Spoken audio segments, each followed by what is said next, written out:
आप भी एक यूट्यूब कंटेंट क्रिएटर और आपको पता नहीं है कि साउंड इफेक्ट कहाँ से लगाएं, तो आज मैं आपको बताऊंगा। तो चलिए सबसे पहले अपना गूगल ओपन कीजिए, यहाँ पे सर्च कीजिए मैक्सकिट।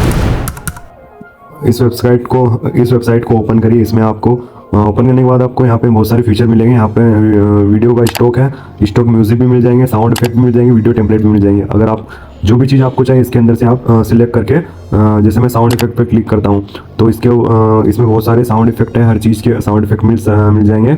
और इसमें ऊपर कैटेगरी भी दी गई है, इसके हिसाब से आप जो भी आपको साउंड इफेक्ट चाहिए वो आप लगा सकते हो। इसमें वीडियो की क्लिप भी है, वीडियो क्लिप अगर आप यूज़ करते हो अपने शॉर्ट्स वीडियो में तो भी मिल जाएंगी। वीडियो टेम्पलेट भी है, इसमें टेम्पलेट भी मिल जाएंगे आपको बहुत सारे। तो इस प्रकार से आप content creator as a content creator आप यहाँ से डेटा यूज़ कर सकते हो। अगर आपको वीडियो पसंद आया तो ज़रूर लाइक करें और चैनल को सब्सक्राइब करें। Thanks for watching.